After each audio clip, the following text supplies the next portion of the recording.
So people go to me, well, 180 minutes, that's only 3 hours. 3 hours in a workday, that's all they're going to talk.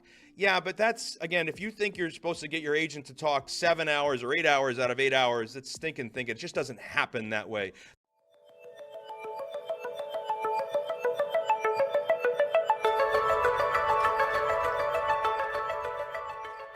Hey, law firm owner, welcome to the Your Practice Mastered podcast. We're your hosts. I'm MPS, and my co-host, Richard James, is actually doing a special episode for you guys today. He's walking you through how to build out the infrastructure for the ideal law firm phone team, so your appointment setting team, so that way you can increase the number of leads that set appointments, aka your set rate, get those appointments to show up, aka your show rate, and then for all those people that didn't do any action and take any action, aka your unconverted leads, building out the infrastructure for how to handle those, because most of you are sitting on a gold mine there. So look, if this isn't your first time around here, you're in for a special treat today, as Rich literally gives you the exact blueprint. Make sure to hit that subscribe or follow button depending on where you're listening or watching. And then also make sure to hit that like button, comment down below if you have any questions for Rich. But let's go ahead and jump into this. You're in for a special treat today. Okay, so we're getting a lot of questions about the ideal phone team. Now, I cover a lot of this information in multiple different modules, and it's covered individually in great depth. I just want to give you a general overview of how to think about your people that are on the phone. Now, phone in this world also means text messaging. It also could mean emailing. So they could be doing multiple things besides the phone. But in the law firm in today's day and age, phone is still the primary driver for getting people scheduled into appointments for most law firms, not all law firms. So if your firm has 90% of your leads coming inbound via email or social, then you've got a whole different metrics you've got to pay attention to, and you'll have to add that in and figure it out. But for the purposes of this, I wanted to outline what your phone team should look like. And so 30,000 foot view, I've done deep dive training on each one of these things, and you can find them in the dashboard. They'll be in the new client pipeline. They'll be in the workflow pipeline. They'll be in the profit pipeline, depending on where we are. The first one is obviously inbound. So we have inbound new leads. It's pretty obvious whether they come in via the phone or email or whatever format you've got leads coming in. If you're paying a company to generate leads for you and you're paying per lead, they're going to have their way of sending them to you. Again, I've done deeper dive training on this, but this is the one thing that you would have a new agent do. Now, listen, let me stop here. This is for you, whether you have no agents and you're just getting started, or you have one agent, or you have multiple agents. This is true for you regardless of how many agents you have. All of these jobs are being done in your firm currently. Traditionally, they're just being done by somebody else or a multiple of people. And so I just want to get your mind clear on the different roles you would have somebody doing. So if you're never brought a phone person on before, they're going to do all of these things in the beginning until we figure out what their capacity is based on the flow that you have in your firm. If you've got 5 agents, you need to be figuring out how you're divvying up the work and where the capacity lies to maximize the conversion. This doesn't change depending on the number of agents that you have. It just changes how you're going to manage them. So I want you to think about this depending on who you have in your team. Okay, so again, inbound. These are the inbound leads that are coming in. Unconverted leads. Anybody who didn't set an appointment because we either didn't get a hold of them, or when we did get a hold of them, they didn't set. And so unconverted leads, that's a list from yesterday or today and yesterday all the way to could be years ago, depending on your practice area, of people that we're going to have to be calling and texting and emailing and reaching out to. And then we have collections. This is the people that we're making proactive communication to, people who are on a plan with us, and our goal is to keep them on plan and hit our collection dollar amount for that particular week. Red, yellow, green calls are the client success calls that you're calling into your team, your client base on a monthly basis, and you're just measuring their overall satisfaction. If they're green, nothing happens. If they're yellow, somebody's notified. If they're red, the owner probably has to get on the phone with that client right away. And so that's just proactive red, yellow, green calls. And there is an order that you should think about this. So if you're just getting started, you should focus on inbound conversion to maximize your set rate, and outbound dials and communication to the unconverted leads. Those are your first 2 areas of focus. And then once they master the first one, so once they master the 11 steps and the inbound process and they're nailing it, then you can have them do the outbound dials, unconverted leads. Once they master that, then you can move them on to collections, and then you can move them on to red, yellow, green. Now, The reason I put that order is because it's in order of complexity and order of challenges to the firm. So the complexity is easiest in the inbound leads. It gets a little harder when you have to make outbound dials, and the scripting changes just a little bit. Collections is harder because you're dealing with dollars and cents and how they're going to get paid. You have to set up systems to manage that and measure that. And, so it's a little bit more complicated. It requires more on you, requires more on them, depending on whether you're going to have them take a credit card or you have to set up links for people to be able to pay. It depends on how you're going to do it. And then red, yellow, green is going to stir up the hornet's nest. If you've never called your clients proactively, you're going to start calling them and you're going to find out real fast people are aggravated. So until you get this under control, that's not the first place you want to start. Again, what I said something was really important. You should have them do one job until they perfect it. And they're not allowed to go on to the next job until they perfect it. This is the same as puppy training. Yes, if you're listening to this, maybe you know me and you're in my world. I recently became a puppy dad. Maria and I became, the ECIB and myself became parents to a new puppy. Never had a puppy in our whole adult life. And we decided to jump in and do it. And so in puppy training, it's a very interesting concept where that you don't let the puppy move on to the next skill or the next difficult skill until they master the previous skill. So here's the general rule. They ask them to do the skill, you give them a treat. You do it 5 times. If they perform the skill well 5 times in a row, they move on to the next difficult skill. If they perform the skill 3 to 5 times, or let's say 4 times out of 5, but not 5, they still have to stay on that skill till they get 5 out of 5. If they have 3 or less, they really have to move down to the skill before, and they got to go backwards and retrain the other skill because it meant that we didn't engage the training because they build on one another. And it's the same thing with your team. You shouldn't let them go on to one skill until they master the first skill. So they should master inbound 11-step appointment setting. Then they should master making dials to their unconverted outbound leads. Once they master that, they should go on to collections, and then once they master collections, they can go on to red, yellow, green. Now, you can have them do these 4 basic primary calling ideals if you're a single person. If you have one agent and you have a smaller firm with not a lot of volume, it shouldn't be a problem. But I want you to pick up on something. I said you're going to master the one skill. If you're a smaller firm and you don't have a lot of volume, that means you're paying an agent to master one skill, and they're not working likely 40 hours a week. You're not getting all 40 hours from them. So if you get aggravated about that and you feel like I'm wasting money, you've got stinking thinking, okay? Because you're going to have to pay this person to train and practice and not actually do the work until they master it. And so there's a period of time it takes them to do that. It could be 4 days. It could be 4 weeks. I don't know. It depends on the complexity of your practice area and what you're asking to do and how good of a training system you have. But you need to let them master that skill before you move on to something else. And if you don't, and you move on to something else because you're in a hurry or because you had poor planning or because your firm is growing and you've just got to get somebody to help you, you can't get mad at them because they disappointed you in their ability to grow into that skill. You, as a leader, didn't train them well enough and you didn't give them the space they need.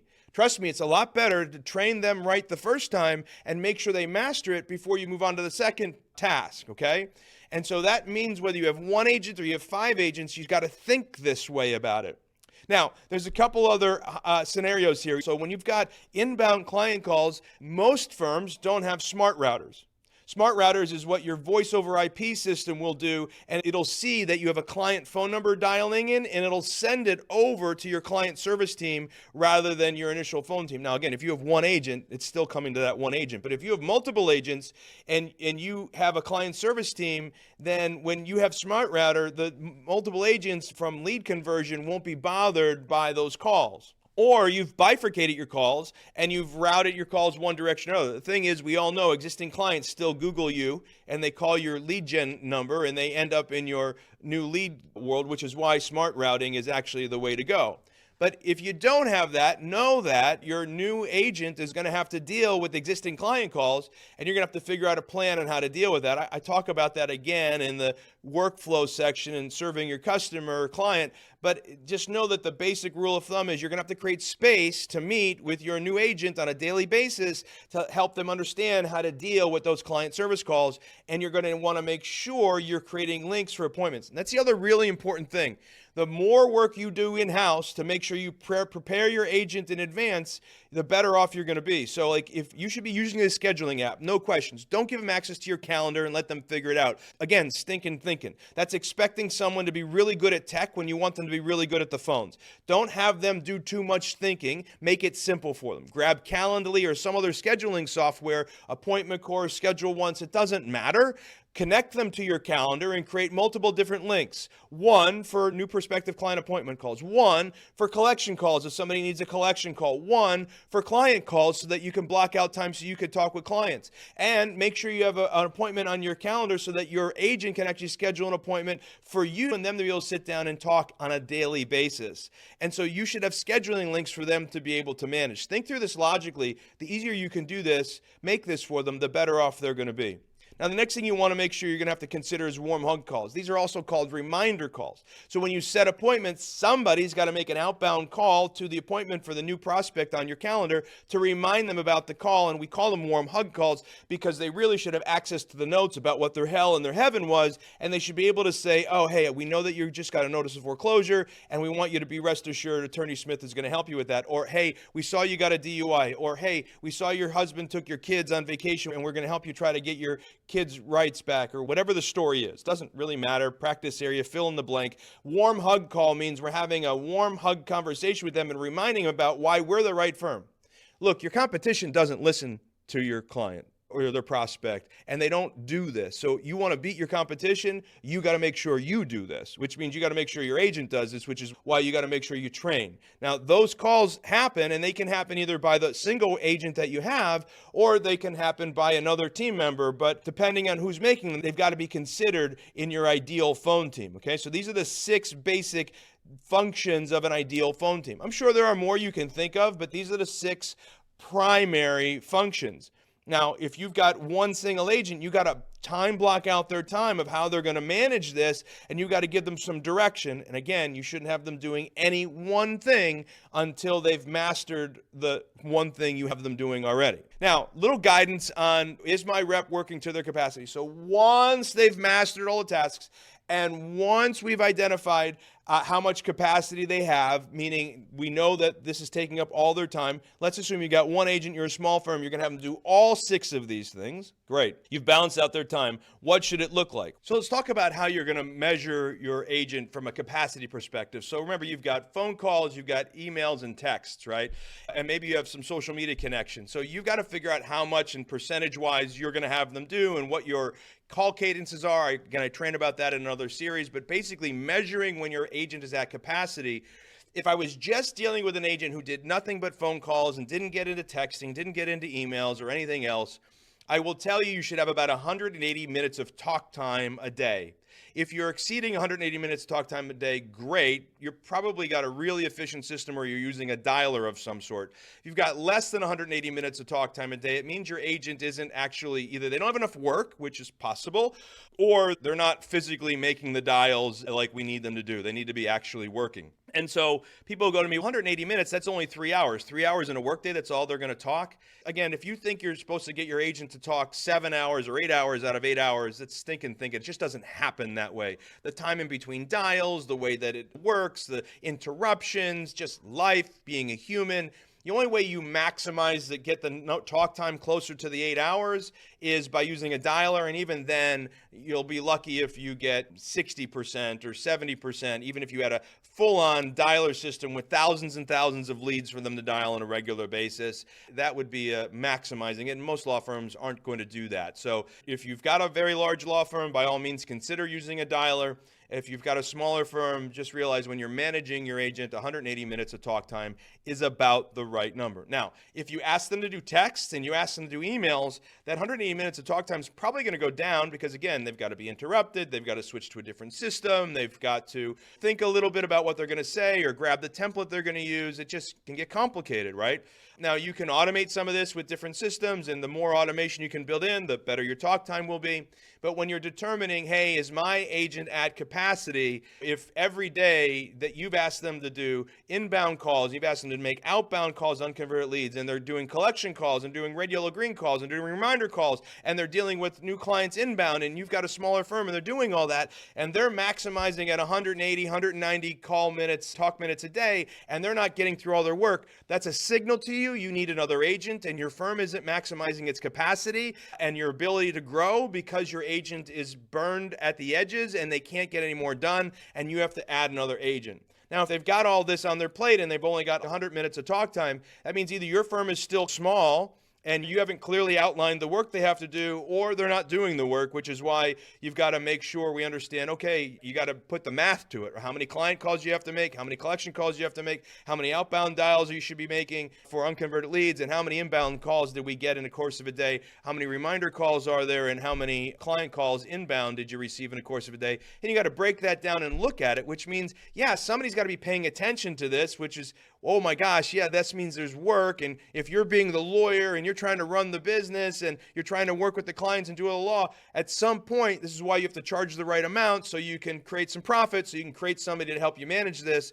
Great person to help you manage this in the early days is just an executive assistant or a virtual assistant that can help keep track of all these numbers and work with the phone agent to make sure that they're doing what they're supposed to be doing to get you the report. So when you meet with the agent on a weekly basis, you can review how they're actually moving forward. Okay. So I hope this gives you some clarity as to the type of phone people that you should have and what the job should be, what it should look like, how to progress through, whether you have one agent or 5 agents, it doesn't matter, and how you should then be thinking about capacity. Of course, if you have any questions, be happy to answer them for you. Hope you found this helpful.